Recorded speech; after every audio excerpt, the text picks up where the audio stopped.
안녕하세요. 시니어 다이렉트입니다. 오늘은 60세 이후 일자리 이렇게 늘어납니다. 2025년 기준으로 최신 고용 혜택과 지원 제도를 가장 쉽게 정리해 드립니다. 1.60세 이후에도 일자리가 늘어나는 이유, 우리나라는 빠르게 고령사회로 진입하고 있습니다. 그만큼 정부와 지자체도 시니어 일자리 확대 정책을 계속 강화하고 있습니다. 특히 60세 이후에는 단순한 소득 지원이 아니라 건강한 활동 유지, 사회적 관계 유지, 삶의 만족도 증가 같은 복합적인 목적까지 포함하면서 정책이 확대되는 흐름입니다. 가장 대표적인 일자리, 노인일자리 사업표. 정부가 운영하는 노인일자리 사업은 2025년 기준 연간 90만 개 이상 제공되는 가장 큰 고용 프로그램입니다. 노인일자리 사업은 크게 네 가지로 나뉩니다. 102 활동형 분리 65세 이상 기초연금 수급자 대상 월 약 27만 원 수준은 활동 시간은 적고 부담이 적어 가장 인기 많습니다. 공원 돌봄, 어린이 교통 안전 지원, 지역 환경 정비 등 이 사회 서비스형 활동 시간이 더 넓고 올 수입도 높습니다.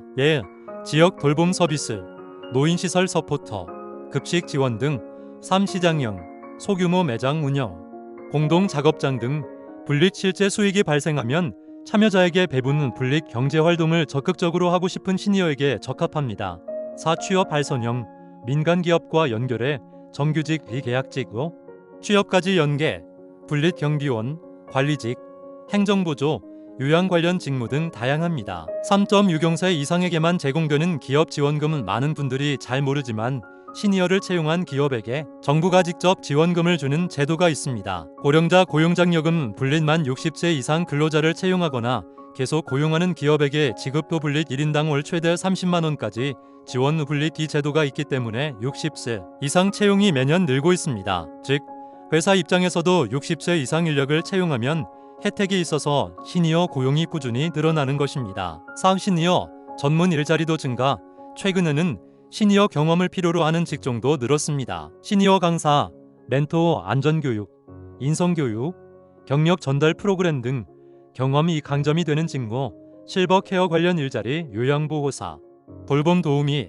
계속 수요가 높아 안정적입니다. 공공기관, 지자체 행정보조, 서류정리, 민원 안내 등 체력 부담이 적은 업무, 도서관, 문화센터 운영보조 환경이 안정적이고 근무 만족도가 높습니다. 어떻게 신청하는가? 신청은 크게 두 가지 경로로 가능합니다. 제일 가까운 주민센터, 행정복지센터 신분증만 지참하면 담당자가 직접 맞춤형 상담을 해줍니다. 본인이 어떤 사업에 참여 가능한지 바로 안내받을 수 있습니다. 이 온라인 노인일자리 포털 인터넷 사용 후 가능하신 분들은 한 번에 조회 가능한 활동 종류, 지역, 급여, 조건까지 바로 확인할 수 있습니다. 6. 참여 시 주의 사항, 건강 상태와 활동량을 고려해 본인에게 맞는 사업 선택, 근로계약서 꼭 확인. 급여는 활동시간 유형에 따라 상위 중복 신청이 불가한 경우도 있으니 반드시 확인하기. 7. 마무리. 60세 이후에도 일자리가 줄어드는 시대는 이미 지났습니다.